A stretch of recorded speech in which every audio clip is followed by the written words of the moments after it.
Parfait. Bonjour tout le monde et bienvenue à tous et à toutes dans ce nouveau webinaire du RIVDoc. Je suis ravie de vous accueillir aujourd'hui pour une nouvelle session, comme j'ai dit tout à l'heure, d'apprentissage, peut-être interactive, on va dire. Euh, alors, je m'appelle Khawla Boulaman, je suis professeure associée et coordonnatrice à la recherche à l'Université de l'Ontario français. C'est une nouvelle université à Toronto. Et je suis également membre de direction au RIFDoc et je serai votre modératrice pour ce webinaire d'aujourd'hui. Et au cours de cette heure, nous allons aborder un sujet qui suscite de nombreuses discussions et qui est d'une grande importance pour les étudiants et les étudiantes au doctorat. Il s'agit de vous offrir en fait des conseils pratiques, des astuces et des stratégies pour vous aider à réussir votre projet doctoral, votre thèse, votre préparation de thèse, on va dire en général. Mais avant de commencer, comme à chaque fois, permettez-moi de vous présenter brièvement le réseau pour les personnes qui ne le connaissent pas encore.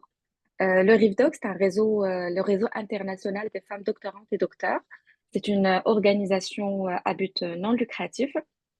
C'est un réseau en fait d'entraide et de solidarité transversale entre femmes pour leur permettre de nouer des relations, de collaborer ensemble, de bâtir des partenariats de recherche. Et c'est aussi un espace de discussion et d'échange sur tout ce qui a trait au parcours de la femme dans le milieu académique. Nous vous laisserons dans la discussion le lien de notre site web du RIVDoc pour avoir plus de renseignements sur nos missions, les objectifs du réseau et aussi sur les activités que nous réalisons durant l'année. Et n'hésitez pas à nous écrire pour toute question, pour toute demande d'information, ou bien si vous voulez qu'on mette en lumière votre projet doctoral dans nos réseaux. Alors, sans plus tarder, nous allons commencer le vif sujet de notre webinaire qui est intitulé Garder le cap vers la soutenance, les conseils pratiques pour rester motivé par notre experte Charlotte Sagnier-Berusso. Qui a accepté de passer cette heure en notre compagnie et répondre à vos questions, à nos questions d'une manière générale. Alors, je vous présente Charlotte Sagnier-Berusso. Elle détient un baccalauréat en théâtre, spécialisation enseignement du théâtre. Elle a enseigné du théâtre en France, en Angleterre et en Guatemala de 2007 à 2012. Charlotte, elle a deux maîtrises, une en sciences de l'éducation et une autre en stratégie et ingénierie en formation d'adultes. En 2020, elle obtient son doctorat en psychopédagogie à l'Université Laval. Et pendant son doctorat, Charlotte a enseigné aux trois cycles universitaires. Et durant ces 2 dernières années, elle était formatrice de formateurs en France et aussi travailleuse autonome pour offrir des formations aux enseignants et aux formateurs. Alors, félicitons Dr Charlotte pour son nouveau mandat qui commence à partir de ce juillet en tant que conseillère pédagogique à l'Université Laval à Québec. Toutes mes félicitations, Charlotte, et bienvenue parmi nous. Mais merci Euh, beaucoup. Avec plaisir. Nous allons en fait laisser la partie des questions à la fin de la présentation de Charlotte dans la session questions-réponses à la fin. Et Charlotte, la parole est à toi. Je ne sais pas si tu souhaites diffuser un support, si tu l'as préparé. Oui, j'ai préparé un petit quelque chose. Ah, par Parfait. contre, je peux pas. Ouais, j'ai pas le partage d'écran d'ouvert. Est-ce que tu pourras essayer maintenant? C'est bon. C'est bon, parfait. Hop, je vais mettre ça en grand. Est-ce qu'on voit bien? De ma part, oui, on voit bien. Super. Hop. Voilà, donc allons-y. Bonjour tout le monde, ça me fait plaisir. Merci beaucoup pour cette introduction. Je suis super contente de passer cette heure-là avec vous. La façon dont on a pensé ça, c'est vraiment... Moi, je vais vous présenter un petit peu le résultat de mes réflexions et de mes recherches pendant à peu près une demi-heure. Et puis après, ben voilà, on aura l'occasion d'en discuter, de voir un petit peu où vous en êtes, vous, par rapport à tout ça. Si vous avez des questions, ce sera le moment d'en discuter ensemble. Alors moi, ce que j'ai pensé pour aujourd'hui, c'est d'abord de se parler un petit peu du processus doctoral, en quoi il consiste, parce qu'on se dit garder le cap vers la soutenance, mais il y a plein de choses avant la soutenance dans un doctorat, on s'entend. Se parler de persévérance et de motivation et puis essayer de trouver des petits trucs pour persévérer, puis rester motivé. Préparer la soutenance, comment est-ce qu'on peut aborder cette soutenance plus sereinement? Quelques petites astuces, aussi. Puis comme je vous disais, on finit par s'en parler et partager, pourquoi pas des expériences, ensemble. Voilà, donc allons-y. Parlons-nous de ce processus doctoral qui est parfois long, hein, on va y revenir. L'idée, c'est que quand on pense s'inscrire au doctorat, souvent on est au 2e cycle ou alors on travaille depuis quelques années, on se dit: «OK, je vais faire un doctorat, j'ai envie de travailler sur ce sujet-là», qui est généralement un sujet qui nous intéresse et donc là, on commence à se projeter. OK, ça va faire 4 ans, je vais pouvoir, creuser mon sujet, je vais pouvoir discuter dans des congrès de ce sujet-là et cetera et on se base pour ça sur ce qu'on a vécu, au 2e cycle ou au cycle précédent, sur ce qu'on a vu autour de nous. Peut-être qu'on connaît des gens qui ont suivi des parcours doctoraux, ou pas, ou alors on a lu sur le sujet, on a cherché un petit peu sur internet. Donc on se projette, dans ce projet de doctorat. A priori, on se projette de façon plutôt positive. On a plutôt de l'espoir puisqu'on a envie d'y aller à ce moment-là. Donc c'est quelque chose qui est plutôt enthousiasmant au début quand on rédige son projet de doctorat. Et puis un jour, on entre dans le doctorat. Et là, on se confronte à la réalité d'un doctorat, puis surtout à la réalité de nous-mêmes dans ce doctorat-là. Peut-être qu'on réagit pas comme on avait imaginé, peut-être qu'on s'organise pas comme on l'avait imaginé, peut-être qu'on découvre tout un tas de choses, tout un tas de mandats qui peuvent nous être proposés. Il y a des découvertes qui sont super enthousiasmantes. «Ah OK, je fais partie d'une équipe». Moi, c'était mon cas, j'étais super contente, j'avais un bureau partagé, j'ai rencontré des gens, on discutait de nos sujets, c'était très cool. Des découvertes qui sont peut-être un petit peu moins enthousiasmantes, qui peuvent être des déceptions et là, pouf, c'est le premier moment où on se dit: «Ah OK, j'avais pas imaginé que c'était comme ça» et où ça peut être un petit peu plus difficile à ce moment-là de faire coller nos attentes à la réalité de ce qu'on vit, à la réalité de notre organisation.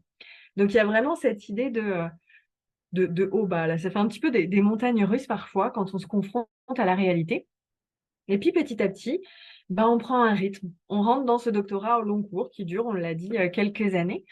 Alors la bonne nouvelle, c'est que quand on trouve un rythme, on arrive, probablement de mieux en mieux à s'organiser. On est de plus en plus à l'aise. On est de plus en plus à l'aise dans le milieu dans lequel on évolue, on est de plus en plus à l'aise avec notre sujet, on acquiert une certaine maîtrise. Alors une maîtrise de notre sujet, encore une fois, une maîtrise des codes académiques, au doctorat qu'on n'avait peut-être pas au début. Donc on navigue ça, assez tranquillement. Une maîtrise, aussi des attendus. OK, je vais avoir tel examen à passer à tel moment. J'ai peut-être un comité d'éthique, voilà comment ça se passe. Donc on navigue un petit peu, l'univers de façon plus tranquille qu'au début quand on s'y est confronté. Reste que parfois s'installe une certaine fatigue à ce moment-là parce que ça fait 2 ans, 3 ans, 4 ans, 7 ans parfois qu'on est dans notre parcours doctoral et qu'il y a des moments où peut-être on a envie de s'en sortir, on a envie d'essayer autre chose, on a envie, de travailler, on a envie de plus jamais voir ce sujet de notre vie parce qu'on n'en peut plus, ça fait des années qu'on est dessus. Donc voilà, il y a une certaine fatigue qui peut s'installer et puis un jour, on arrive quand même à la fin, si tout va bien et là, on boucle la boucle et on se retrouve dans cette idée de projection. Et qu'est-ce que je fais après? On anticipe la suite.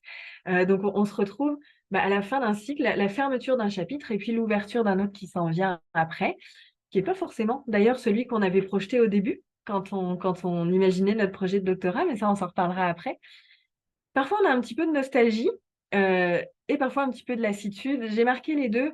Moi, je me suis retrouvée dans les 2. C'est-à-dire que je n'en pouvais plus de ce doctorat qui n'en finissait plus de finir. Moi, j'ai mis 7 ans et demi, hein, pour finir mon doctorat. J'en avais assez, mais j'en avais assez, je pouvais plus le supporter et en même temps, j'aimais ça, moi, faire un doctorat. Comme je vous disais, j'étais avec les gens, on discutait. J'ai toujours adoré la vie de congrès. Je savais pas trop ce qui s'en venait après. On était en pleine pandémie, moi, quand j'ai soutenu mon doctorat. Donc, au niveau des postes, c'était un peu flou. Voilà, je savais pas où j'allais. Donc, j'étais entre la nostalgie et la lassitude.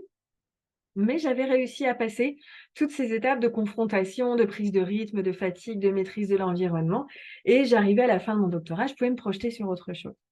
Donc, je voulais qu'on pose ce processus doctoral juste pour se dire, c'est pas linéaire, contrairement à ce que mon petit dessin le laisse penser. Il y a vraiment des hauts, il y a des bas, c'est normal, ça arrive chez tout le monde et dans, j'imagine, tous les projets qui sont un petit peu longs. Donc on va poser ça pour se décomplexer dès le départ.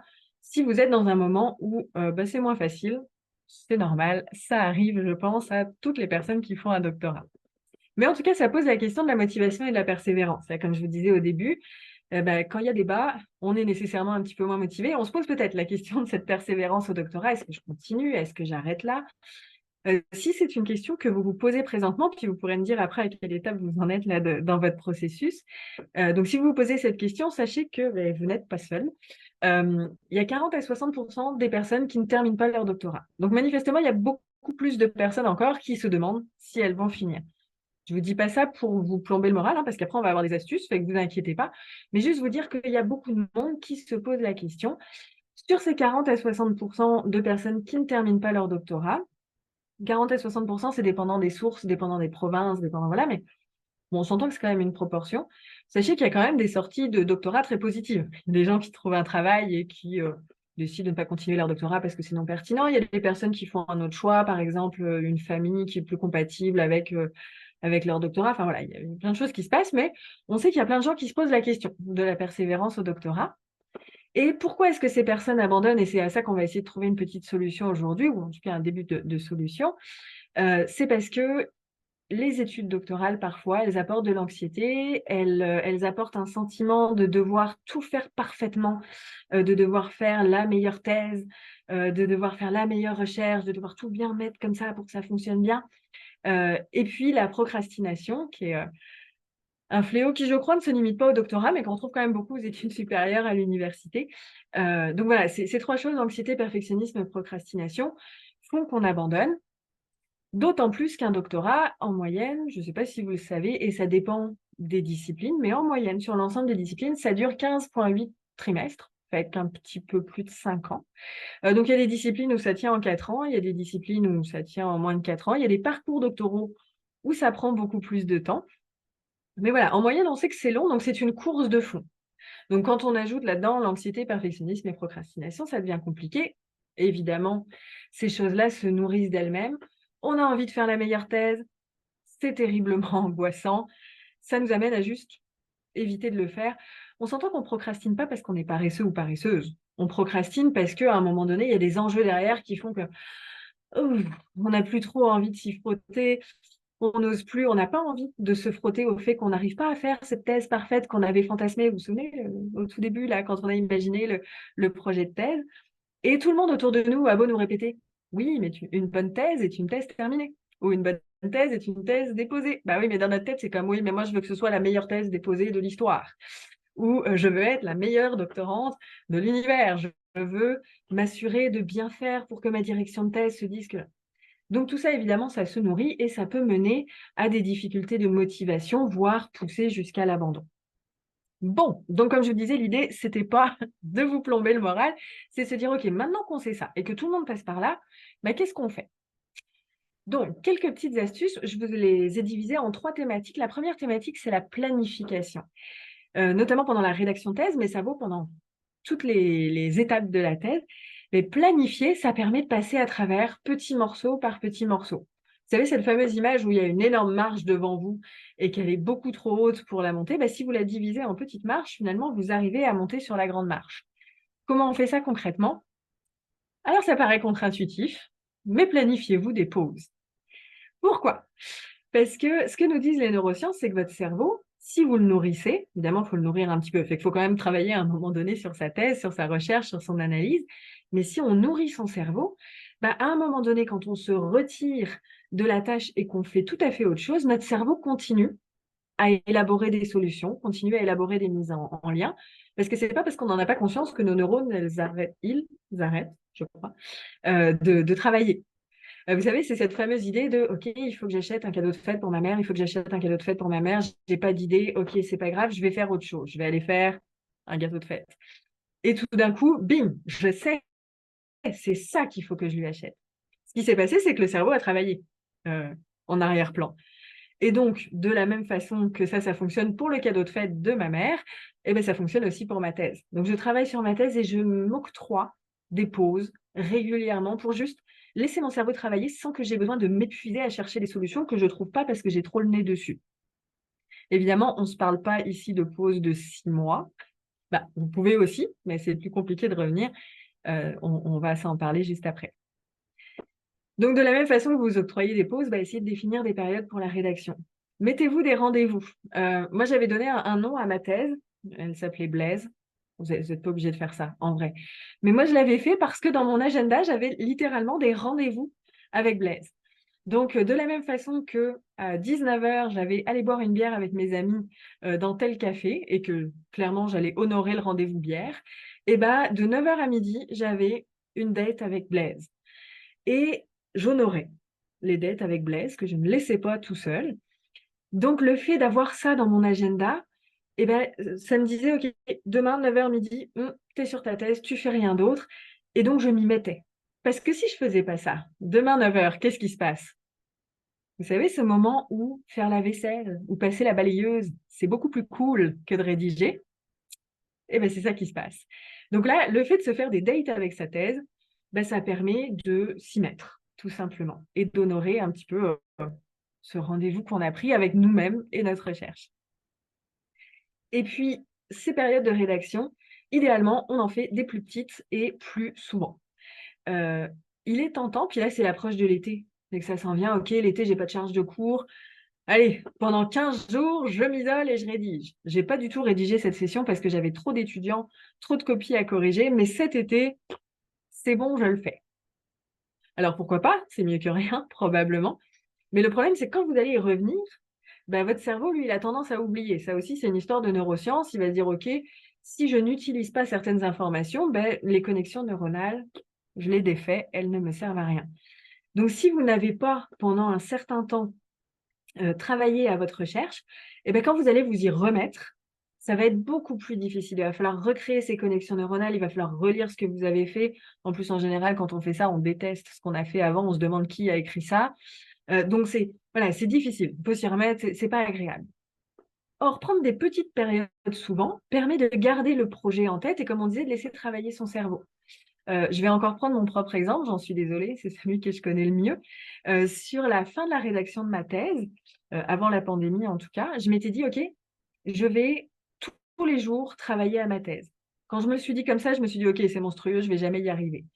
Sauf qu'il y avait des jours où j'y travaillais juste 20 minutes, puis j'étais trop fatiguée, j'avais travaillé toute la journée. Donc pendant ces 20 minutes, je faisais un petit peu de correction linguistique, je relisais un paragraphe, je remettais 2-3 titres, en place.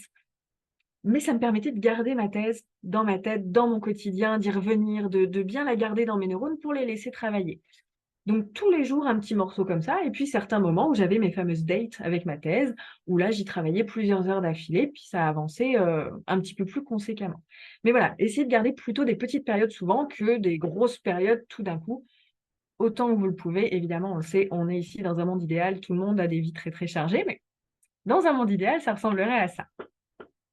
Évidemment, il faut que je vous parle de la méthode Pomodoro. Probablement que vous la connaissez. Si ce n'est pas le cas, c'est cette méthode qui dit qu'on travaille 25 ou 50 minutes, dépendamment du format que vous avez choisi. On fait une pause, on recommence 3 fois et on fait une pause un petit peu plus longue à la fin.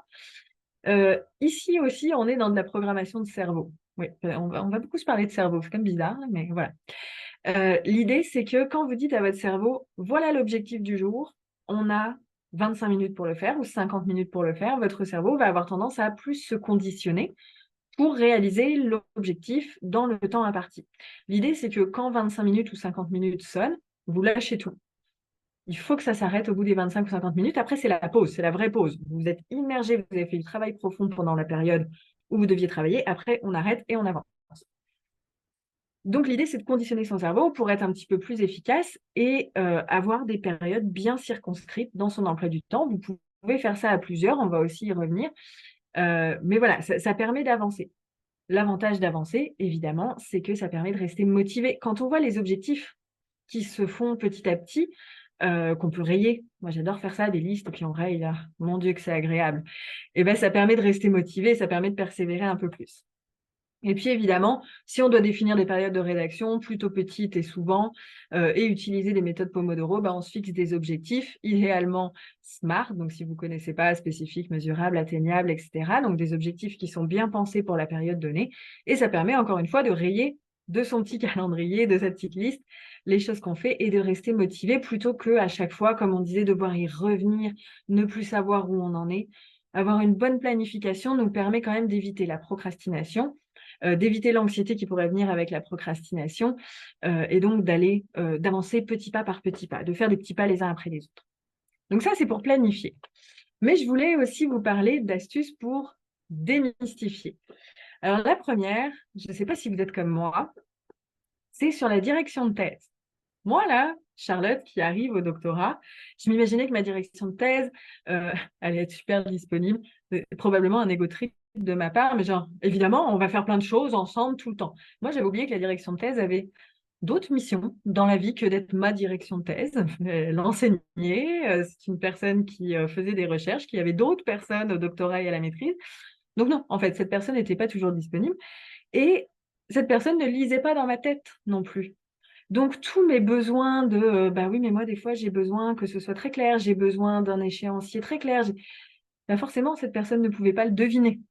Donc, cette idée de plan de collaboration, qui maintenant, dans certaines universités, est devenue obligatoire, ce n'était pas le cas dans la mienne à cette époque-là, mais ça peut être intéressant pour juste démystifier cette idée que la direction de thèse n'est pas une espèce d'entité omnisciente qui va vous accompagner tout le temps, mais qu'il va falloir trouver un moyen de collaborer ensemble.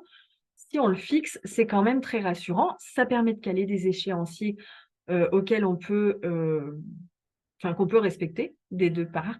Des deux parts, oui, c'est ça. Je sais pas, mon cerveau veut plus. Et puis, donc, avancer petit bout par petit bout pour éviter d'abandonner en cours de route ou de se décourager. Deuxième chose à démystifier, l'inspiration. Ah oui, mais j'ai pas d'inspiration, j'ouvre mon document Word, il se passe rien. C'est le syndrome de la page blanche. Je vais attendre d'avoir un peu plus d'inspiration, ce sera moins douloureux. Alors, à titre personnel, je souscris beaucoup à l'idée d'inspiration pour plein de choses. Je vais avoir tendance à me fier à mon intuition pour plein de choses également.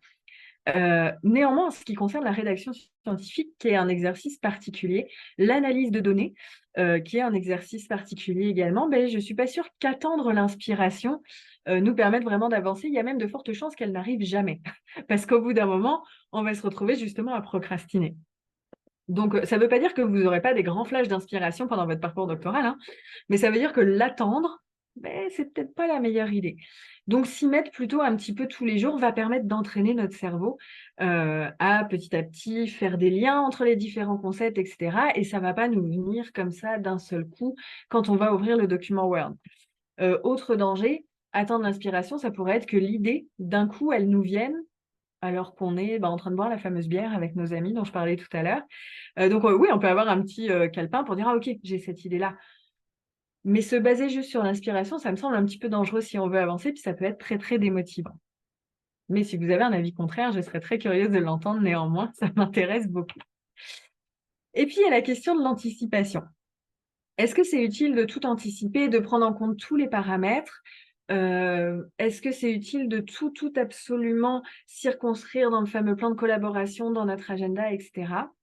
Alors, oui, dans la mesure du possible, c'est ce que je vous disais, on se planifie des rendez-vous, on fait un plan de collaboration, etc. Mais attention à quand même rester flexible. Pourquoi? Parce que première chose, vous ne pourrez jamais tout anticiper. Sur les années, les 15,8 trimestres que dure un doctorat en moyenne, il va se passer un certain nombre de choses. Et c'est normal, la vie continue. Le doctorat ne devient pas la vie. Donc, on ne peut pas tout anticiper. Donc, petit à petit, il va falloir faire preuve d'une certaine flexibilité. Si cette flexibilité n'est pas là, c'est là qu'on va procrastiner, ça rentre plus dans les plans, ça devient anxiogène, etc. Donc, on anticipe, mais on se garde cette possibilité de modifier nos plans petit à petit pour ne pas se retrouver coincé à un moment donné et surtout pour éviter cette recherche de la perfection. Bah oui, mais cette semaine, je devais rédiger absolument 15 heures parce que j'avais décidé que c'était comme ça, c'est ce qui me manquait, c'est ce que j'avais anticipé, c'est ce que j'avais prévu, c'est ce que j'avais bloqué, mais il s'est passé quelque chose. Je sais pas, moi, l'ordinateur est tombé en panne, par exemple, ce qui arrive régulièrement. Bon, bah là, ça fonctionne pas. On reste flexible et on démystifie cette idée qu'il faudrait tout bien absolument caler. Et puis la troisième chose, le réseau social. La direction de thèse, évidemment, j'en ai parlé, mais également le comité de thèse. Pourquoi est-ce qu'on irait s'entourer de ces personnes-là? Bon, déjà parce qu'elles font par défaut partie de votre parcours, mais aussi parce que c'est des personnes qui ont soutenu un doctorat, qui ont vécu le même parcours que vous, donc qui peuvent vous aider scientifiquement, qui connaissent les défis auxquels vous êtes confrontés. Et si elles n'y ont pas été confrontées elles-mêmes, bah, peut-être qu'elles accompagnent des personnes qui y sont confrontées. Elles ont un réseau. Donc, elles peuvent vous débloquer au niveau scientifique en vous conseillant quelqu'un. Elles peuvent vous débloquer au niveau, je sais pas moi, financier, en vous dirigeant vers une bourse. Donc voilà, s'entourer de ces personnes-là, c'est super important pour quand il arrive des choses qu'on n'avait pas prévues, pour quand on doute ou quoi que ce soit qui pourrait se passer. Mais pas que. Il y a aussi toutes les associations alors j'ai mis les autres en faculté, mais ça peut être en dehors des facultés, évidemment. Par exemple, le RIVDOC aujourd'hui. Sur votre campus, s'il y en a un, les différentes associations de personnes qui ont une connaissance du milieu académique, qui ont peut-être rencontré des difficultés comme vous en avez rencontré. Ça peut être des difficultés très concrètes. On se parlait de problèmes financiers à l'instant. Ça peut être aussi de se dire, bah, là, j'en peux plus. Je vois pas le bout. Je sais plus comment le prendre. Ces personnes-là peuvent vous accompagner là-dedans. Il y a les retraites de rédaction, peut-être que votre université en organise, sinon il y a Taisez-vous au Québec qui organise des retraites de rédaction où pendant une journée, 3 jours, une semaine parfois, on se retrouve pour rédiger ensemble avec la fameuse méthode Pomodoro. Moi, j'ai déposé pardon, ma thèse en mai 2020, 2 mois après le confinement. J'étais isolée, j'y arrivais pas. Ce qu'on avait fait avec plusieurs autres doctorants et doctorantes, on se faisait des retraites de rédaction par Zoom et ensemble, on rédigeait, on s'entourait, on vivait les mêmes difficultés au même moment. Et pendant les pauses, entre les périodes de Pomodoro, on s'en parlait. Ah, moi là, j'ai telle difficulté, moi là, j'ai plus envie. Et juste de se rendre compte qu'on n'était pas isolé. En fait, on vit la même chose. Comme je vous disais au début, on est énormément à se poser les mêmes questions pendant le parcours. C'est normal. Donc, le fait de pouvoir rencontrer des gens, de pouvoir ensemble se mettre dans une même dynamique, c'est très aidant. Puis évidemment, dans votre sphère personnelle, vos amis, à l'université et en dehors, au doctorat et en dehors, ces personnes que vous allez rencontrer pour juste vous obliger à faire ces fameuses pauses. On a des amis des fois qui nous disent, bah, en fait là, stop, stop, là, tu viens avec nous, on part en fin de semaine, ça va te faire du bien. Et vous faites cette fameuse pause que vous n'osiez pas faire parce que vous vouliez que ce soit tout parfait, rédigé, encore que ce soit tout fini. Vos amis sont là pour ça.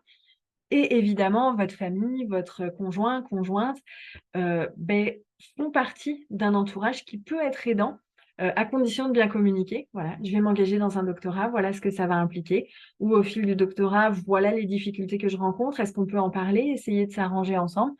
Donc, s'entourer de toutes ces personnes permet de surmonter les difficultés. Alors là, vous avez remarqué, je vous ai mis des personnes qui sont en milieu académique et des personnes qui sont en dehors du milieu académique. Pourquoi? Parce que parfois, on a besoin des personnes qui sont en dehors du milieu académique pour prendre du recul et parfois, on a besoin de personnes qui sont en milieu académique pour comprendre ce qu'on est en train de vivre et ce, à chaque étape du processus. Ce que je vous présentais au début, mais en fait, ces personnes-là peuvent être mobilisées à chaque fois qu'on a un doute, à chaque fois qu'on a quelque chose à partager, à chaque fois qu'on a besoin d'une ressource. Voilà, ne pas hésiter à les solliciter tout le long, d'avoir un vrai réseau de support.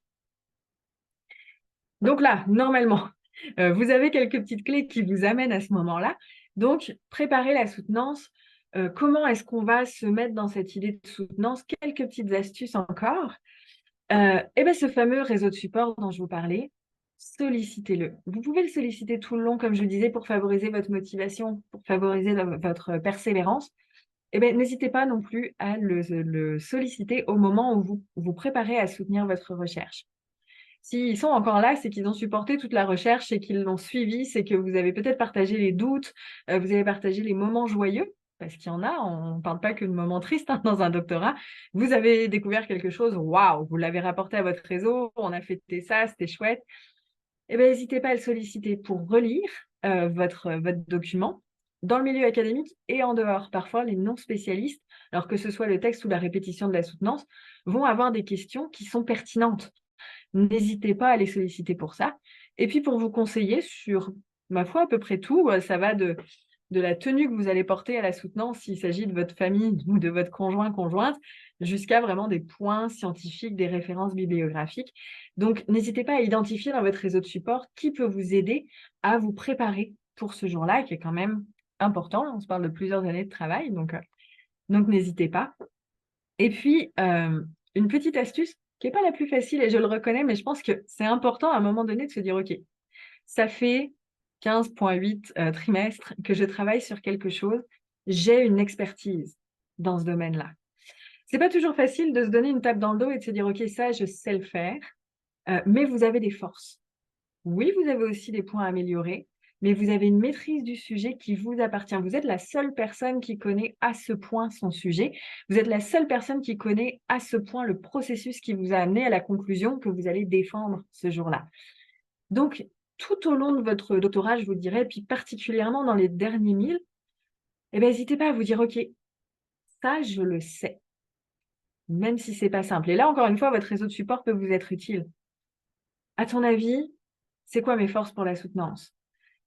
Vous pouvez demander à votre direction de thèse quels sont les points forts de ma thèse, où est-ce que je brille et où est-ce que je brille un peu moins et qu'il faudrait vraiment que je me prépare. Mais de prendre ce temps pour se donner une tape dans le dos et de se dire: «OK, je suis expert, experte là-dedans, je vais défendre ça et je vais rentrer dans une conversation scientifique avec les personnes qui sont venues à ma soutenance», donc le comité de thèse, mais ça nous donne beaucoup plus de confiance. Donc c'est quelque chose qui se construit, mais juste de dire: «OK», ne pas oublier que l'expert du sujet ou l'experte du sujet, c'est nous, à ce moment-là, et ça peut faire du bien. Encore une fois, sans oublier qu'il y a des points à améliorer parce que sinon on risquerait de se retrouver un petit peu coincé. Mais de favoriser cette confiance en soi. Ce qui n'empêche pas, vous pouvez avoir plein de force et c'est très cool, de vous préparer avec rigueur à la soutenance. Et je pense que la rigueur ici est importante. Vous avez tenu normalement avec rigueur un processus scientifique, ne le lâchez pas à ce moment-là. C'est-à-dire que votre support et votre présentation, donc à la fois le PowerPoint ou peu importe ce que vous utilisez et votre présentation orale, essayez de la travailler, avec une certaine élégance intellectuelle en disant: «OK, j'ai reçu des rapports, d'évaluation de ma thèse et cetera. Je vais travailler avec ça, je vais choisir ce que je mets dedans pour pouvoir susciter ou non une discussion». Donc vraiment travailler cette rigueur-là, avoir un support très élégant, c'est quelque chose qui se fait pas nécessairement l'avant-veille de la soutenance, mais qui petit à petit peut être noté. «Ah OK, ma direction de thèse m'a fait telle remarque, à un moment donné de mon doctorat». Pour les personnes qui ont des journaux de doctorat, là, c'est particulièrement facile, mais je vais le reprendre, je vais répondre à ça. Donc d'avoir cette rigueur-là, de bien reprendre tous les petits points qui pourraient être discutés. Pareil pour la période de questions et évidemment d'anticiper le jour J en disant: «OK, est-ce que j'ai tout? Est-ce que je maîtrise, l'informatique?» Pour moi qui est soutenue en ligne en pleine pandémie, je vous assure que ça avait été une vraie préparation à l'avance, mais c'est quelque chose à penser. Est-ce que j'ai tout ce qu'il me faut? Est-ce que les invitations sont parties? Peu importe, mais juste se préparer avec voilà, faites des jolies listes, encore une fois, pour arriver à la soutenance serein ou sereine et n'oubliez pas surtout de profiter du moment. Je pense que c'est ma slide préférée. C'est pour ça que j'ai mis des couleurs.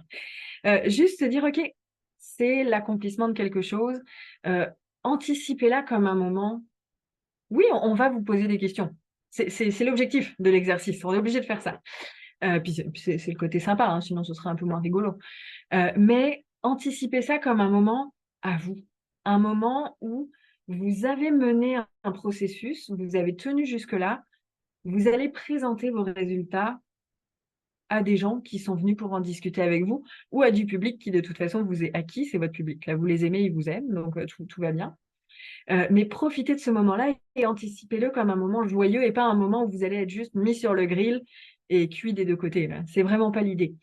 Donc voilà, anticipez ça, essayez de penser à cette soutenance comme un moment qui est à vous, un moment de preuve de votre expertise, de votre parcours et un moment où vous allez, heu, clôturer ce chapitre-là, comme on disait tout à l'heure, pour passer à autre chose. Donc dans l'anticipation, ça va tout changer et ça va être beaucoup plus motivant également.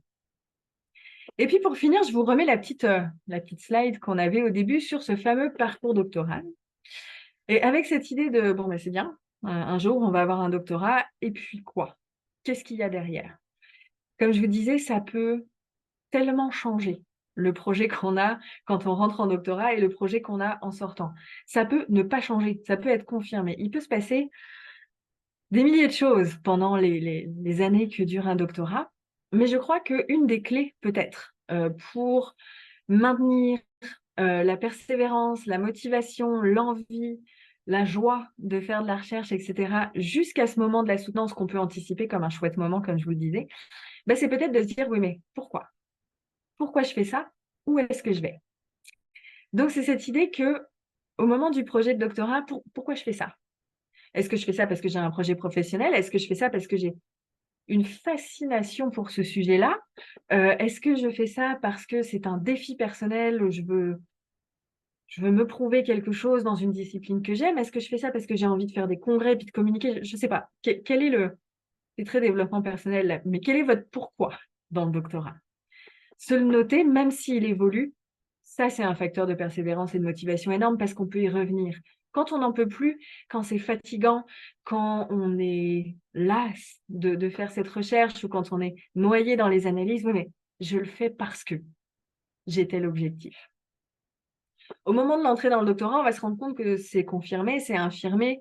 Peut-être que le pourquoi de départ, bah, finalement, il ne correspond pas exactement à ce qu'on découvre. Mais on découvre, comme je vous le disais, plein de nouvelles choses aussi. Moi, j'ai découvert, par exemple, pendant mon doctorat, que, alors que j'étais rentrée en me disant que la seule voie, c'était le professorat, bah, en fait, je pouvais être chargée d'enseignement si je préférais enseigner, ce que je ne savais pas avant, parce que je ne m'y étais pas vraiment intéressée au deuxième cycle, on va se le dire, j'aurais pu m'y intéresser, mais là, ça a été une surprise. Ah, OK. Et puis j'ai découvert qu'il y avait des conseillers en pédagogie universitaire, des conseillères en pédagogie universitaire. Je me suis dit: «Ah, je ne savais pas que ce métier existait». J'ai revu mes plans, par exemple.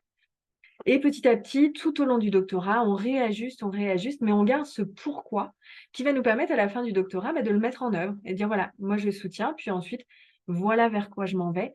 Et ce pourquoi-là va nous suivre tout au long du doctorat et nous permettre à chaque fois de: «OK, j'en peux plus, mais je sais pourquoi je le fais». Et je pense que ça, c'est peut-être plus puissant que de faire des pomodoro, honnêtement. C'est de se dire: «Ça a du sens». Plus ça a du sens, beh, plus vous allez trouver la motivation, plus vous allez persévérer. Moins votre perfectionnisme va être, puissant, probablement, parce qu'on n'est plus à: «Je veux faire la meilleure thèse de l'univers, je veux que mes analyses soient nickel». Non, non, non, je veux une thèse qui me permet d'atteindre mon pourquoi. Et parfois, c'est pas la meilleure thèse de l'univers telle qu'on se l'est représentée. C'est une bonne thèse, c'est une thèse pertinente, mais c'est pas forcément cette espèce d'idéal de thèse qu'on imaginait. Ça peut réduire l'anxiété. Je sais où je vais. Et quand je sais où je vais, ben, j'ai pas à stresser tout le long. Puis ça peut réduire la procrastination aussi, parce qu'à un moment donné, on sait où on va, on pose des actions et on met un plan en place. Donc ce pourquoi-là, à mon avis, c'est quelque chose qui va être plutôt intéressant pour vous dans les moments où c'est moins rigolo de faire un doctorat. Donc voilà ce que je voulais partager avec vous, aujourd'hui, puis j'ai très, très hâte d'en discuter avec vous. Donc, beh, discutons. Merci beaucoup, Charlotte, pour ta belle présentation. Bravo. Puis c'était vraiment très, très pertinent, comme on le souhaite, que les thèses soient pertinentes également. Puis c'était super animé. Il y avait plein d'astuces pratiques, on va dire, de stratégies. On a parlé de planification, de nos rendez-vous avec notre projet de thèse, de l'importance de se faire des pauses. On a parlé également des pourquoi, le stress, l'anxiété, la procrastination également. Puis, tu nous as fait part de tout ce qui est durant la soutenance et après la soutenance. Notamment, il faut avoir la confiance, il faut élargir notre réseau, c'est chose qui est très importante et c'est l'un des objectifs ou des missions du RICDOC, on va dire, c'est vraiment cet élargissement et la collaboration entre les doctorants et doctorantes pour pouvoir s'entraider. Alors, sans plus tarder, je te remercie encore une fois, Charlotte, puis je laisse la parole à nos participants et participantes pour des questions ou des commentaires, des ajouts.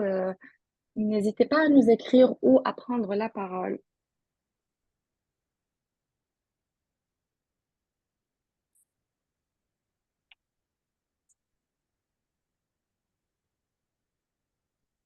Est-ce qu'il y a des personnes qui ont des questions, qui souhaitent prendre la parole?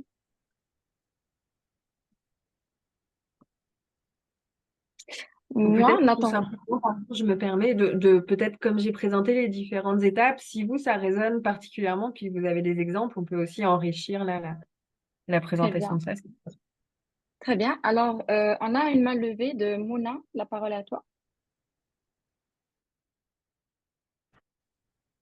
Bonjour. Bonjour. Alors, tout d'abord, je tiens à remercier Charlotte pour la présentation.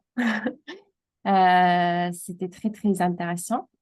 Tout ce que tu nous viens de dire et les conseils, vraiment, c'est très enrichissant. Moi, personnellement, j'ai une petite question concernant les rôles. Enfin, moi, je suis en troisième année. euh, en fait, comme je suis inscrite en co-tutelle, j'arrive pas vraiment à saisir l'apport du comité de suivi par rapport au directeur lui-même. Ça veut dire, est-ce que la décision pour l'inscription, ça dépend de qui? Bon, ça peut être un tout petit peu administratif, mais j'espère que peut-être comme là, vous avez de l'expérience par rapport à moi, avancer tous les docteurs qui sont ici, je ne sais pas si on a certainement des docteurs.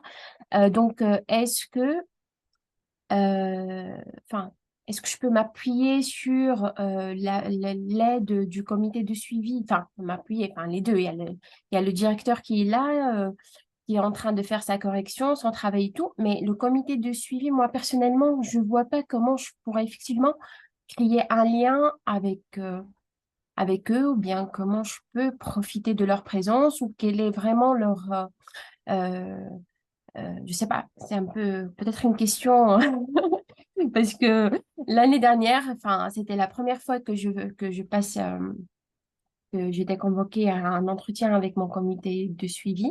Et cette année, on nous a précisé des binômes, ça veut dire des professeurs qui vont suivre les doctorants. Enfin, c'était au choix, bref.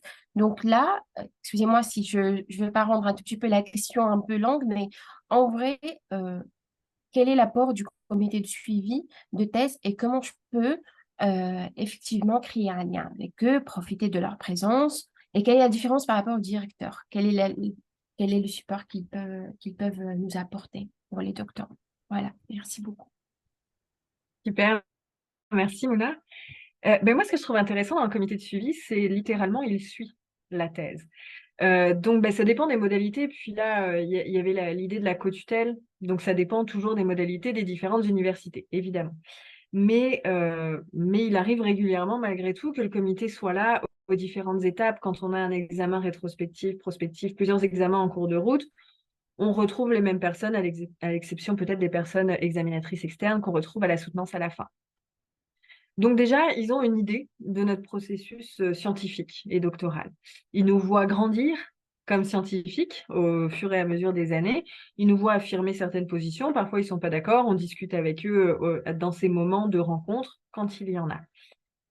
Mais ce que je trouve intéressant par rapport à la direction de thèse, c'est que la direction de thèse, il y a quelque chose d'évident dans la relation qui s'établit avec la direction de thèse. Enfin, en tout cas, quand on va vers une direction de thèse, on dit, OK, on a des intérêts communs. Et puis, on sait que cette personne nous suit de façon peut-être un petit peu plus étroite. Donc, on est dans une relation interpersonnelle, là, tout de suite. Et parfois, une direction de thèse, on n'est pas d'accord. Parfois, comme toute relations humaines sur plusieurs années, on n'a juste plus envie, des deux côtés, hein, d'ailleurs. Parfois, on a des désaccords structurels sur la façon dont le doctorat est mené, etc. Et le comité de suivi qui nous suit le fait de façon un petit peu plus éloignée. Donc, se tourner vers son comité de suivi pour une question scientifique, pour aller chercher un avis d'expert ou d'experte que la direction de thèse n'a pas, pour soulever une problématique qu'on rencontre dans le cheminement, ça peut être très, très utile à ce moment-là, un comité de suivi. Ça nécessite toutefois probablement qu'on ose aller solliciter son comité de suivi. Moi, je l'ai fait, je connais beaucoup de personnes qui l'ont fait, de dire à un moment donné, je suis coincée. C'était le cas, par exemple, sur ma méthodologie, où j'arrivais pas à mettre en place une méthodologie. Avec ma direction de thèse, on avait de la difficulté à se comprendre parce qu'on était partis dans deux directions différentes. Il nous fallait quelqu'un qui fasse l'arbitre. On en était là. Pas l'arbitre parce qu'on était en train de se disputer, mais l'arbitre scientifique. OK, est-ce qu'il y a une idée là-dedans qu'on pourrait tirer? Qu'est-ce qui serait pertinent? Quelqu'un qui n'est pas le nez dessus. Et effectivement, mon comité de suivi que j'ai sollicité a eu des idées et m'a permis de trouver ma méthodologie finale. Donc voilà, je pense que c'est vraiment cette idée que c'est des gens qui nous suivent, mais qui n'ont pas le nez collé sur notre parcours, tant scientifique que personnel au doctorat. Et je ne sais pas si ça répond, Mouna, à la question, mais c'est ça, cette idée d'aller solliciter le comité, d'oser aller solliciter le comité quand, à un moment donné, on n'arrive plus à avancer sur quelque chose. Oui, merci beaucoup. C'est clair. Merci. Parfait, Charlotte. Ben, si vous permettez, je voudrais juste rajouter quelque chose. Le comité de suivi, généralement, il doit soit être déjà mis en place, soit il est en cours, mais avec l'autorisation des personnes, l'autorisation de la direction de thèse pour éviter certains conflits d'intérêts. Donc, les personnes que vous allez demander de conseils, de recommandations ou d'arbitre, etc., ça doit être toujours avec l'autorisation, la discussion, la collaboration de votre directeur ou directrice de thèse. On a une autre question de Marina, une question tournée sur la soutenance. Comment répondre à une question dont on n'est vraiment pas sûr de la réponse le jour J? Avez-vous des astuces? Merci. Marina, c'est une question super intéressante. Euh, Moi, j'ai envie de dire que si vous n'êtes pas sûr, vous n'êtes pas sûr. Et c'est pas grave. On vous demandera jamais dans une soutenance d'être sûr d'absolument tout, d'avoir une réponse à tout, de connaître l'intégralité de la littérature scientifique et des méthodologies et d'avoir exploré toutes les avenues possibles. Vous en avez déjà exploré beaucoup. Vous n'avez pas besoin de les avoir toutes explorées. C'est pas l'idée. Ce qu'on va vérifier à votre soutenance de thèse, c'est votre capacité à mener une recherche, en rendre compte et en discuter d'un point de vue scientifique. On va discuter votre capacité à vous positionner comme scientifique. Donc, des fois, il y a des questions auxquelles on ne sait pas répondre, même si on s'est préparé, même si on a regardé dans les évaluations, dans les rapports d'évaluation, on s'est dit, OK, ça va probablement tomber, je vais travailler là-dessus, ou le rapport d'évaluation suggérait un auteur ou une autrice qu'on allait explorer. Ça arrive, on s'est préparé du mieux qu'on peut, et là, bing, une question, pas de réponse, c'est pas grave. On ne sait pas. C'est un point de vue intéressant. Ça nous fait penser à quelque chose d'autre qu'on a fait. On avait exploré une avenue, mais elle s'est avérée non pertinente et on explique pourquoi. En fait, on va à ce moment prendre position en disant ça, je ne le sais pas, mais il y a plein d'autres choses que je sais et qui ont trait à ce sujet-là. Et on va rentrer dans une discussion. Rien ne nous empêche non plus de renvoyer à notre jury pas la question, parce qu'on n'est quand même pas dans la même posture, ils sont là pour évaluer, et voilà, mais de dire, OK, est-ce que vous pouvez me préciser la question de où est-ce que vous vous situez? Parce que je ne suis pas sûre de comment vous répondre. Mais de rentrer dans cette discussion, de dire, ben voilà, moi en tant que scientifique, j'aimerais ça t'apporter une réponse. Je ne suis pas sûre d'où on va. Est-ce qu'on peut en discuter? Et là, je vais t'apporter ma réponse de scientifique. Mais n'oubliez pas qu'à ce moment-là, le but du jeu, c'est pas d'être parfait. Encore une fois, on n'est pas parfait et c'est OK. Et parfois, on répond pas exactement comme on se serait imaginé répondre et débattre parce qu'on aurait voulu que tout soit la bonne réponse apportée, documentée. On est dans une situation qui est particulière. Des fois, ça vient pas tout de suite. Des fois, non, c'est juste pas. Des fois, on a fait l'impasse sur quelque chose. On a tous et toutes fait l'impasse sur quelque chose dans nos recherches doctorales parce que on peut pas tout faire. Sinon, c'est pas 15,8 trimestres que ça durerait. C'est pour les 3 vies à venir. Donc, à un moment donné, voilà, on a fait des choix. L'essentiel, c'est d'être capable de défendre ces choix-là. Et ça, je ne le sais pas parce que ce n'est pas le choix que j'ai fait présentement en tant que scientifique. Donc, j'espère que ça répond à la question, Marina, mais pas de panique. On est là à la soutenance de thèse pour avoir une discussion. Voilà. Exactement, Charlotte. Puis j'appuie ce dernier point que tu viens de dire. Ce n'est pas un examen en tant que tel, mais c'est une défense. On ne présente pas une soutenance, on défend notre thèse. Et dans la défense, c'est la discussion, c'est l'échange, c'est la rétroaction sur ce qu'on a fait durant toutes ces années, tous ces semestres-là. Donc, si vous n'avez vraiment pas de réponse, c'est parce que peut-être vous n'avez pas abordé ces théories ou ce concept ou ce résultat.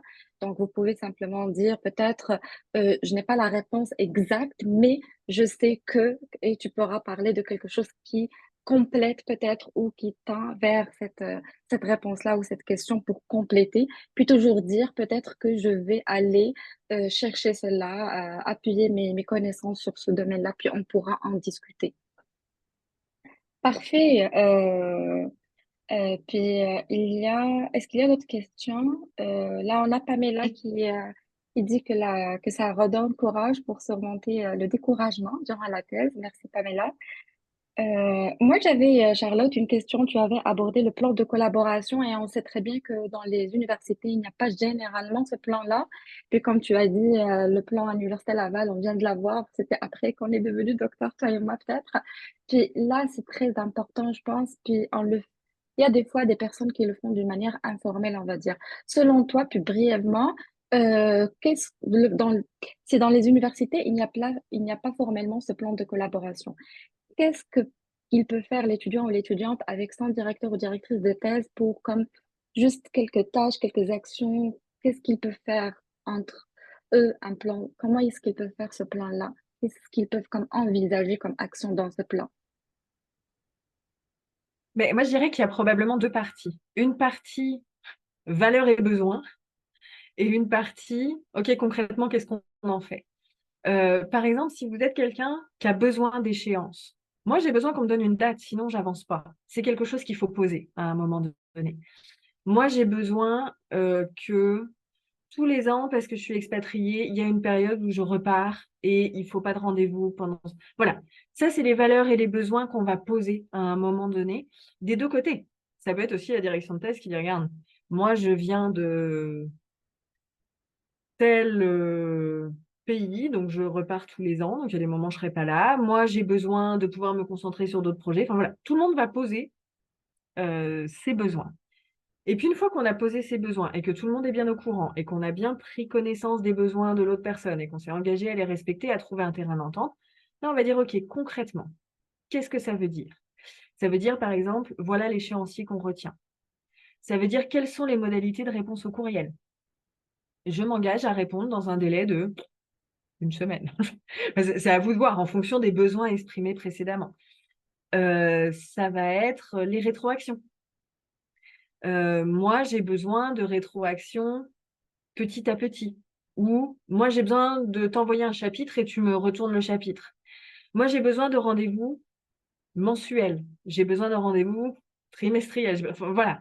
On va fixer les modalités littéralement de la collaboration et ne pas oublier aussi probablement dans cette partie concrète toutes les questions de rémunération, de financement, de contrat.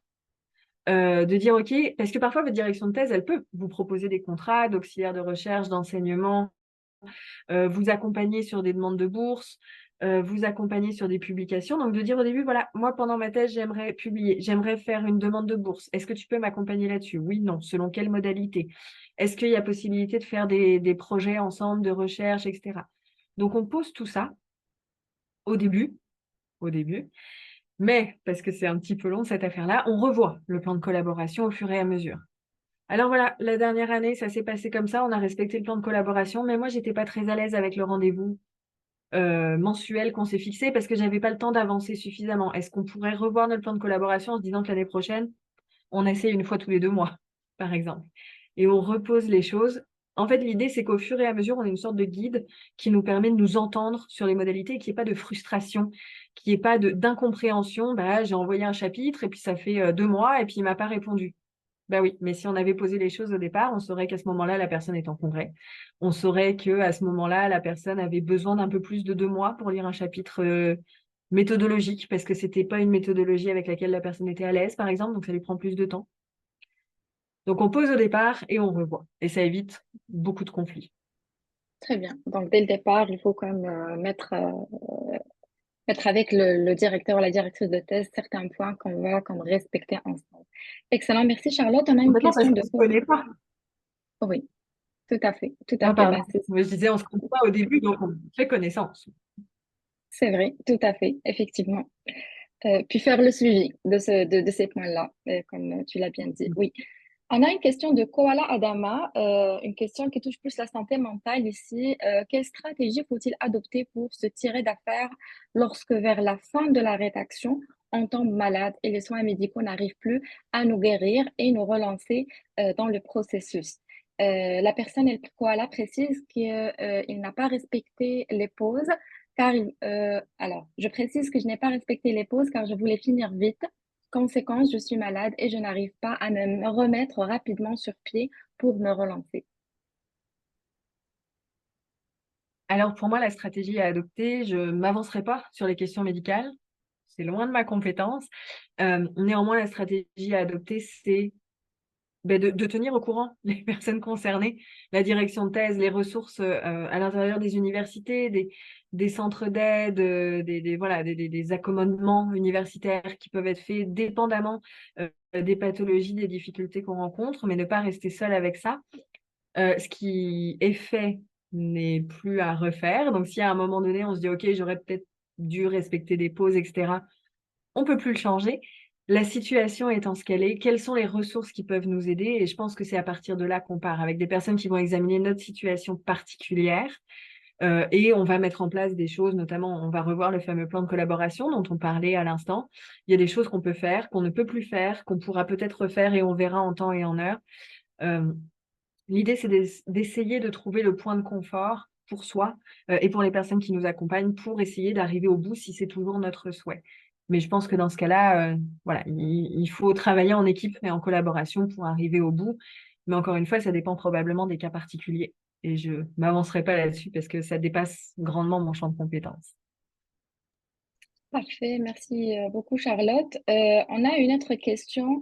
Merci pour la formation intéressante. Au niveau du plan de collaboration, est-ce qu'il appartient aux encadreurs de nous dire de participer à tel ou tel colloque, par exemple? Et s'ils nous proposent cela, comment peut-on réagir? Donc, est-ce que c'est vraiment l'encadrant ou l'encadrante qui doit nous préciser le point de colloque, ou bien est-ce qu'on pourrait aussi faire des propositions, des suggestions? Mais encore une fois, j'imagine que ça dépend de ce que vous avez prévu dans votre plan de collaboration. Vous pouvez arriver au doctorat en n'ayant jamais participé à des colloques, en n'ayant aucune espèce d'idée de comment fonctionnent les colloques, et dire dans la rencontre du départ sur le plan de collaboration, bah moi j'aimerais ça que vous me proposiez, que tu me proposes des colloques pertinents par rapport à mon sujet, que tu m'introduises dans cette idée-là, parce que moi je ne sais pas faire. Ce qui n'empêche pas de revoir petit à petit le plan de collaboration. Au bout d'un moment, on a un petit peu plus d'aisance, donc on va pouvoir commencer à proposer ces colloques, etc. Donc, ça peut être quelque chose qui est prévu au niveau du plan de collaboration. Maintenant, j'ai envie de dire aussi que oui, vous avez une direction. Oui, vous avez un plan de collaboration, mais c'est votre parcours doctoral. Et qu'à un moment donné, si vous avez envie de participer à des colloques, participez à des colloques. Inscrivez-vous à des colloques si vous le pouvez, proposez les congrès auxquels vous voulez participer. Et si vous n'avez plus d'idées, sollicitez votre direction de thèse. Et ça fait longtemps qu'on n'a pas regardé s'il y avait des colloques. Moi, j'aimerais ça qu'on regarde ensemble parce que j'ai envie d'aller à des colloques, j'ai envie de parler de ma recherche, j'ai envie de discuter, j'ai envie de... Voilà. Donc, j'aimerais qu'on pose ça sur la table et qu'on participe à des colloques. Mais n'hésitez pas à prendre en main cette partie-là aussi. Si vous voyez que ça ne vient pas, de dire, mais moi, j'ai envie, je fais une petite recherche, il y a tel et tel congrès, j'ai envie d'y aller, qu'est-ce que tu en penses? Est-ce que tu veux venir avec moi? Est-ce que j'y vais toute seule? Est-ce qu'il y a un financement qui peut m'être proposé? Oui, non. Si ce n'est pas le cas, est-ce que je peux y aller toute seule? Et voilà, de lancer cette discussion. Et si vraiment vous voyez que ça ne répond pas en face, quand vous allez revoir le plan de collaboration, vous pouvez avoir un point, diffusion de la recherche doctorale et modalité de participation à cette diffusion de chaque personne concernée, donc la direction de thèse ou les directions de thèse dans le cadre d'une codirection, et vous. Mais n'hésitez pas, proposez. Excellent, Charlotte, merci. Puis juste pour préciser, lorsqu'on participe à des colloques, conférences ou congrès ou autres, ce n'est pas obligatoirement de communiquer, mais idéalement faire une communication aussi, parce qu'on est plus connu, on discute notre sujet et on a l'habitude de plus en plus de parler de notre thème. Et ils savent, les personnes qui sont là, ils savent que nous sommes des étudiants, que vous êtes des étudiants et des étudiants au doctorat. Donc, vous êtes dans le parcours d'expertise. Donc, on vous reconnaît. Oui, très bien. Est-ce qu'il y a d'autres questions, d'autres commentaires, d'autres ajouts? Alors, moi, j'ai quelque chose à ajouter, peut-être par rapport à la question de Marina, si vous me le permettez. Oui, Moi, je pense que quand on n'a pas la réponse ou bien on doute, on peut utiliser plutôt des tournures phrastiques où on n'est pas sûr. Ça veut dire il faut atténuer un tout petit peu la réponse. Je ne sais pas si vous êtes d'accord avec moi. Genre, on peut dire il me semble que, il me paraît, Merci pour votre question. Je ne suis pas vraiment, j'ai pas vraiment la réponse, mais j'ai eu des petites réflexions sur ce point-là, etc. Au lieu de dire que je pense, ou bien je suis sûre, ou bien de faire en sorte, enfin, de faire semblant qu'on connaît, alors qu'on tombe plutôt dans la, c'est comme si on détourne un peu la réponse pour se montrer. Non, il faut qu'on soit plutôt humble pour dire que voilà, j'ai essayé, j'ai pensé à ça. Merci pour votre question. Elle est intéressante et de garder un tout petit peu, enfin, de garder la discussion ou bien l'entretien d'une manière fluide sans pour autant, enfin, moi j'avais ces conseils-là pour mon master et je les ai bien utilisés. Ça marche vraiment. Donc, ça a marché pour moi, donc je profite là pour partager avec tout le monde. Genre, il faut pas faire le bras de fer avec les membres du jury ou bien de croire qu'ils sont là pour nous attaquer ou pour ou pour nous embêter ou pour nous faire montrer petit. Au contraire, nous, on a travaillé sur un sujet de thèse, sur un projet de mémoire, peu importe. Et là, à ce jour-là, on se présente pour dire ce qu'on a à dire et ce qu'on sait. Ce qu'on ne sait pas, c'est pas grave. Ça veut dire qu'on peut dire que, comme j'ai dit au début, on peut dire c'est intéressant, merci pour votre. Enfin, il faut pas aussi faire être sophistiqué ou être un tout petit peu. Non, c'est rester dans la courtoisie, mais en même temps dans la modestie que voilà, je ne peux pas tout connaître, je peux pas tout savoir, j'ai pas réponse à tout. Et vous pouvez aussi dire, je vais peut-être approfondir cette problématique après ma thèse. Ça serait intéressant de voir qu'est-ce que ça peut donner plus tard. Enfin, là, ces idées me viennent au pif comme ça, mais on a d'autres, bien sûr, vous pouvez voir. Donc, ça va Oui, être fluide et ça va encourager. Enfin, les membres du jury vont se dire que voilà, tiens, il assure qu'il sait pas tout. C'est pas grave. Tout est à votre honneur si vous faites comme ça. Euh, Au contraire, c'est un point positif, hein. Il va être pris comme positif. Ça va pas dévaloriser votre travail. Au contraire, ça va apporter ce qu'on appelle, nous, l'intégrité scientifique ou bien la vigilance et l'honnêteté scientifique. On ne sait pas, hein, on ne sait pas. Pas grave. Voilà. excellent. Bonne continuation à tous. Merci beaucoup, Mona, pour l'intervention. C'est très pertinent. Puis c'est vrai, selon mes connaissances également, il faut toujours, même dans la partie des discussions de vos résultats votre recherche et dans votre thèse, utiliser toujours les mots il me semble, il apparaît que, et non pas j'ai pu montrer ou j'ai pu démontrer parce que ce n'est pas une science exacte, si ce n'est pas une science exacte non plus, mais le verbe montrer, ça c'est très poussé. Il est toujours recommandé d'utiliser il me semble qu'il apparaît selon mes résultats. Donc, merci beaucoup pour l'intervention. On a une question de Mounia, cette fois. Alors, au début, ça sera peut-être notre dernière question parce qu'on arrive à la fin de notre webinaire. Au début, on cerne pas une problématique challengeante. Est-ce que c'est normal? Et comment trouver une problématique challengeante? C'est ça. Ça, c'est une question large et intéressante. Alors, ça dépend aussi de ce qu'on entend par problématique challengeante, mais c'est vrai qu'on demande, quand on fait un doctorat, parce que c'est le principe du doctorat, d'avoir quelque chose d'original, en tout cas quelque chose qui n'a pas été fait ailleurs. Donc, il faut trouver, il faut créer quelque chose quand on fait un doctorat et donc trouver une problématique qui va nécessairement nous pousser hors de notre zone de confort puisque ça n'existe pas.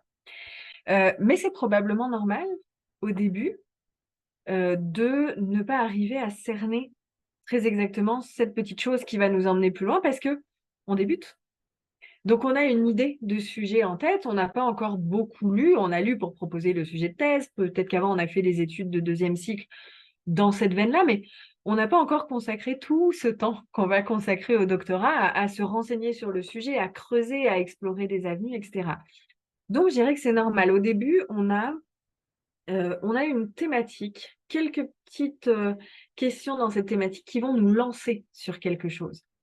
Et au fur et à mesure qu'on va explorer, au fur et à mesure qu'on va creuser, qu'on va lire, là, on va dire, ouais, il manque quelque chose là-dedans, il y a quelque chose qui m'intéresse et que je ne trouve nulle part.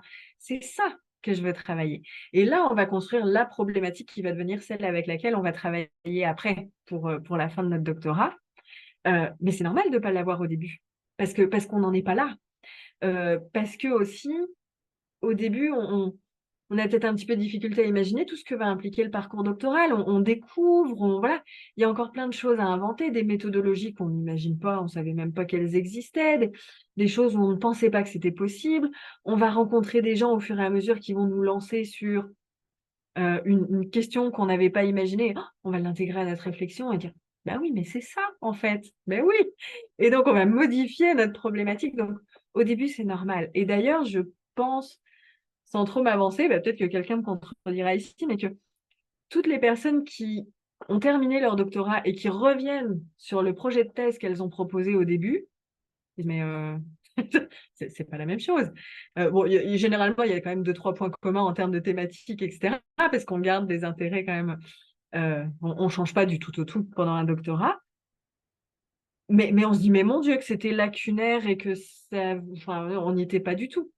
Mais en même temps, c'est pas ce qu'on attend au début d'un doctorat. Au début d'un doctorat, on dit, OK, moi, je veux travailler là-dessus, je vais lire là-dessus et je vais vous trouver un sujet que je vais créer et qui va devenir mon sujet de doctorat. Donc, pas de panique, c'est normal. On se souvient que c'est un processus, le doctorat, de toute façon, et que petit à petit, on va affiner. Et même après le doctorat, on va se dire, mais j'aurais pu traiter ça aussi. Et on va toujours affiner. Et si on fait carrière en recherche, c'est ce qu'on va continuer à faire, affiner, creuser, explorer une autre avenue. Donc voilà, il y a tout le temps, c'est un processus de développement, de toute façon.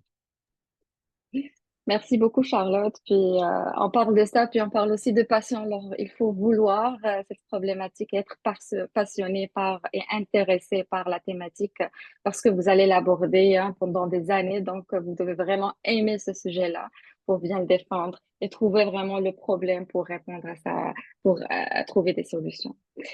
Excellent. Ben, on a des remerciements pour des participants et des participantes, puis on les remercie chaleureusement de leur présence, de l'écoute, de l'interaction, des discussions et des questions. Charlotte, merci encore une fois pour d'avoir accepté notre invitation volontairement. Tu étais joyeuse comme d'habitude. C'était très passionné et très animé, on va dire aussi. Merci pour tes interventions, tes réponses aux questions et pour ton temps surtout. Je te laisse le mot de fin si tu veux, puis on termine le webinaire. Merci de m'avoir reçu. Ça m'a fait vraiment plaisir de partager ce moment avec toutes les personnes présentes. Merci d'avoir partagé aussi vos petites astuces, vos questions. C'est ça qui rend les choses vivantes. Puis ça me fera toujours plaisir d'en parler. Je crois que le doctorat, c'est quelque chose qu'on comprend quand on le vit. Et donc, je trouve ça très chouette qu'on puisse partager autour de ces expériences-là. Donc, quand vous voulez. Merci encore une fois, Charlotte, et merci à tous nos participants et participantes. Puis on se dit à la prochaine et n'hésitez pas à nous écrire au RIFDoc si vous avez besoin de questions ou d'informations. Au plaisir et au revoir tout le monde. Au revoir. Charlotte, tu pourras rester un moment, s'il te plaît? Oui, bien sûr.